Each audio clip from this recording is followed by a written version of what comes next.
just once a day that I would pray for you. I'd go and misbehave just so you'd notice too. Sneaking looks up and down from across the room. And damn, what a hell of a view. Salam sejahtera Malaysia, selamat datang ke channel Fels Lifestyle. Info padu, info hangat disediakan di dalam channel ini. Satu isu hangat hari ini, kali ini sekali lagi berkaitan dengan Parti Bersatu.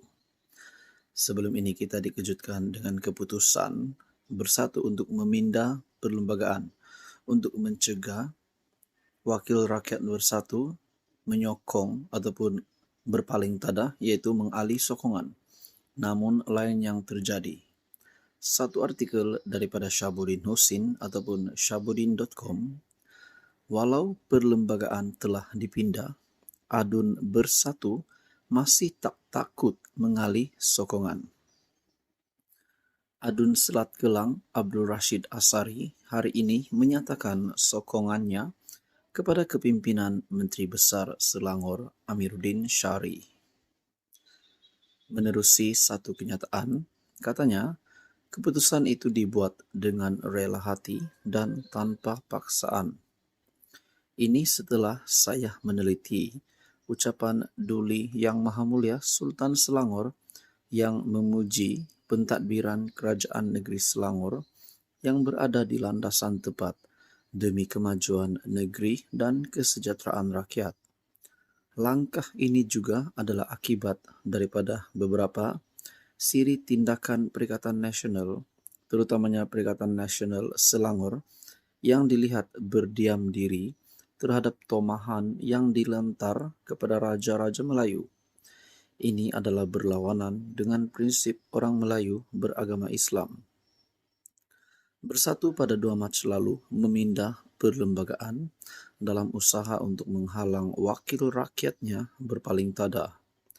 Keputusan itu dibuat pada Mesyuarat Agung Luar Biasa AGM Sabtu lalu dengan perwakilan Parti Sebulat Suara menyokong usul untuk memindah perkara 10 perlembagaan persekutuan. Artikel itu menetapkan perkara berkaitan peletakan jawatan dan pemecatan ahli parti.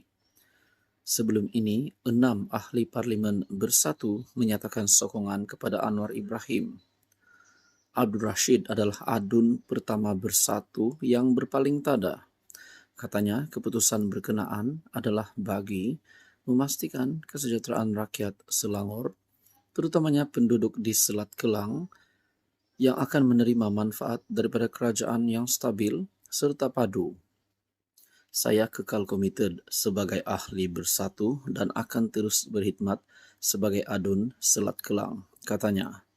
Dengan sokongan Abdul Rashid, Kerajaan Perpaduan yang diterajui PHBN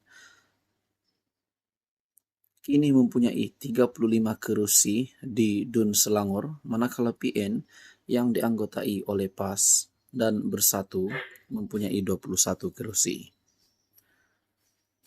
Artikel daripada Syabuddin Husin ataupun syabuddin.com. Walau perlembagaan telah dipindah, Adun Bersatu masih tak takut mengalih sokongan. Di dalam perkongsian ini setelah saya meneliti ucapan Duli Yang Maha Mulia Sultan Selangor yang memuji pentadbiran Kerajaan Negeri Selangor. Langkah ini juga adalah akibat daripada beberapa siri tindakan PN, terutamanya PN Selangor, yang dilihat berdiam diri terhadap tomahan yang dilentar kepada Raja-Raja Melayu. Adakah selepas ini PAS dan Bersatu akan berpecah selepas berlakunya peralihan sokongan daripada Adun Selat Kelang? Apa komen anda? Sekian saja. Teruskan bersama di dalam channel ini untuk info yang seterusnya. Halo semua, salam sejahtera Malaysia. Selamat datang ke channel Fels Lifestyle. Terima kasih kerana masih setia di dalam channel ini. Baru-baru ini saya mendapat maklumat berkaitan dengan sistem tahanan rumah.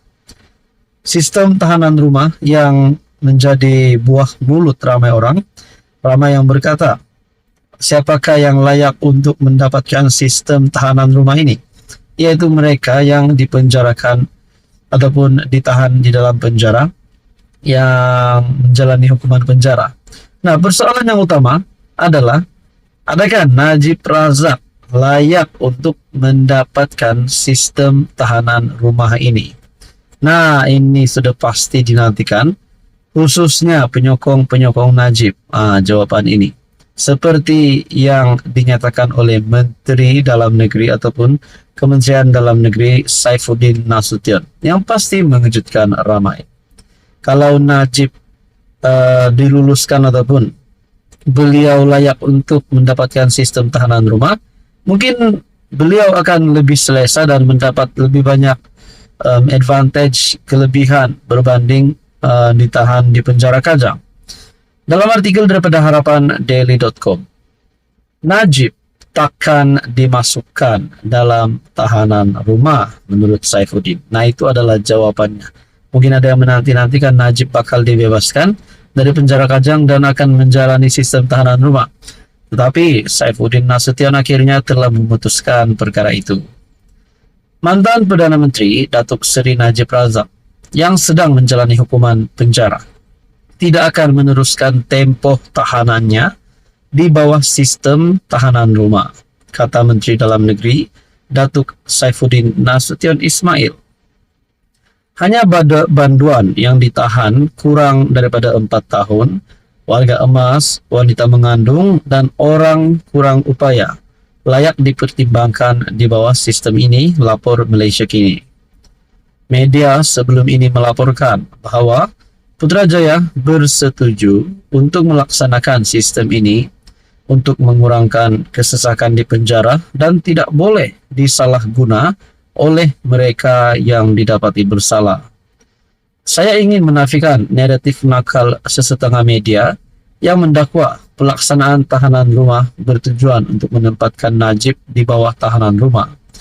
Mereka nakal sehingga tidak dapat melihat perspektif mengurangkan kesesakan di penjara. Pelaksanaannya khusus untuk kategori banduan tertentu.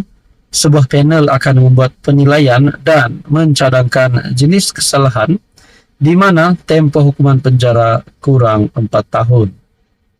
Jika seseorang dipenjara sehingga 20 tahun, mereka tidak boleh diberikan tahanan rumah dengan mudah, kata Saifuddin. Baru-baru ini lembaga rayuan telah mengurangkan hukuman penjara Najib daripada 12 tahun penjara dan denda RM 210 juta kepada 6 tahun penjara dan denda RM 50 juta. Nah, mungkin kita boleh katakan Najib hari ini kritikal. Bukan kritikal kesehatannya, tetapi kritikal dalam statusnya sebagai ahli politik. Beliau tidak boleh buat apa-apa lagi, bukan pun ahli parlimen, dan tidak dapat bergerak sama sekali disebabkan beliau berada di penjara. Nah, berkaitan dengan sistem tahanan rumah, Najib tidak layak. Saudara-saudara yang amat dirahmati, apa komen Anda berkaitan dengan isu ini? Sekian saja, teruskan bersama di dalam channel ini untuk lebih banyak info yang panas, info yang padu, info yang hangat berkaitan dengan politik di Malaysia. Sekian saja, terima kasih.